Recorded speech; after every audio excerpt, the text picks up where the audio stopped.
On either side the river lie, long fields of barley and of rye, that clove the wold and meet the sky, and through the field the road runs by to many towered Camelot.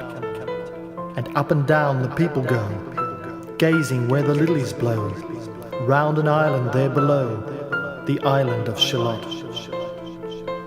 Willows whiten, aspens quiver, little breezes dusk and shiver, through the wave that runs forever by the island in the river, flowing down to Camelot. 4 grey walls and 4 grey towers overlook a space of flowers, and the silent isle embowers the Lady of Shalott. By the margin willow-veiled slide the heavy barges trailed, by slow horses and unhailed the shallop fillet silken sailed, skimming down to Camelot. But who hath seen her wave her hand, or at the casement seen her stand, or is she known in all the land, the Lady of Shalott? Only reapers reaping early, in among the bearded barley, hear a song that echoes cheerly from the river winding clearly down to towered Camelot. And by the moon the reaper weary, piling sheaves in uplands airy, listening, whispers, "'Tis the fairy, Lady of Shalott." There she weaves by night and day, a magic web with colours gay. She has heard a whisper say, a curse is on her if she stay to look down to Camelot. She knows not what the curse may be, and so she weaveth steadily, and little other care hath she, the Lady of Shalott. And moving through a mirror clear that hangs before her all the year, shadows of the world appear. There she sees the highway near, winding down to Camelot.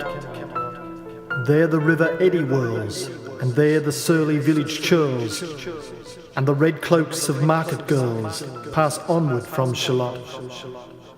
Sometimes a troop of damsels glad, an abbot on an ambling pad, sometimes a curly shepherd lad, a long-haired page in crimson clad, goes by to towered Camelot.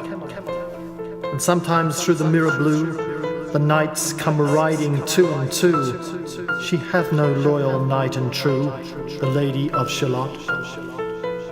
But in her web she still delights to weave the mirror's magic sights, for often through the silent nights a funeral with plumes and lights and music went to Camelot.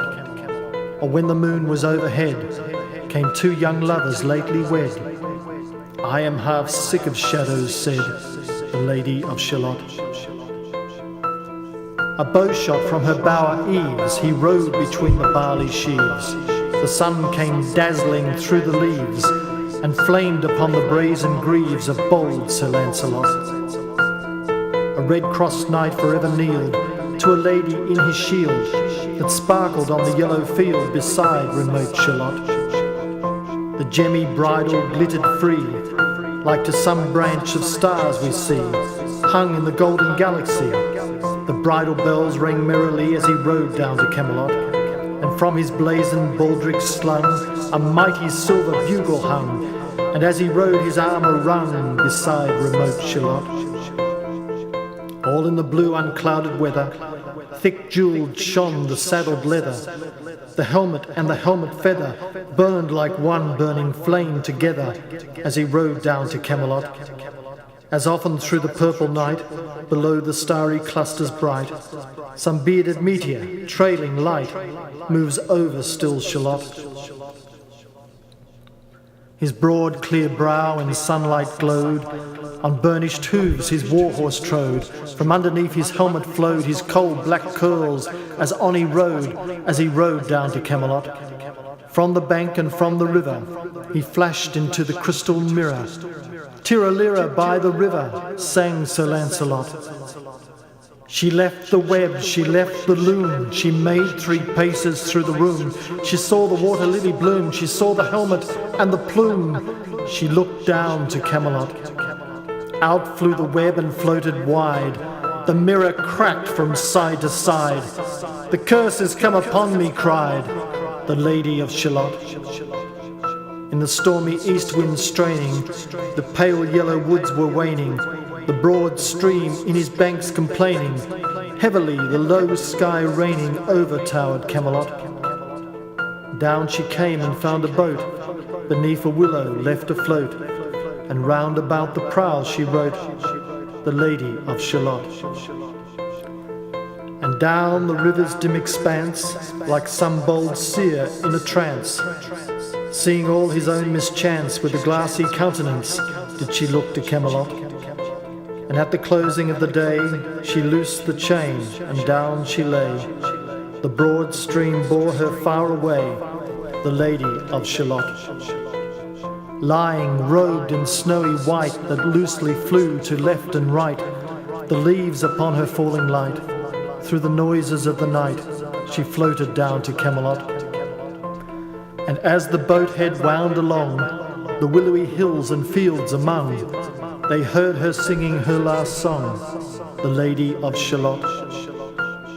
Heard a carol, mournful, holy, chanted loudly, chanted lowly, till her blood was frozen slowly, as her eyes were darkened wholly, turned to towered Camelot.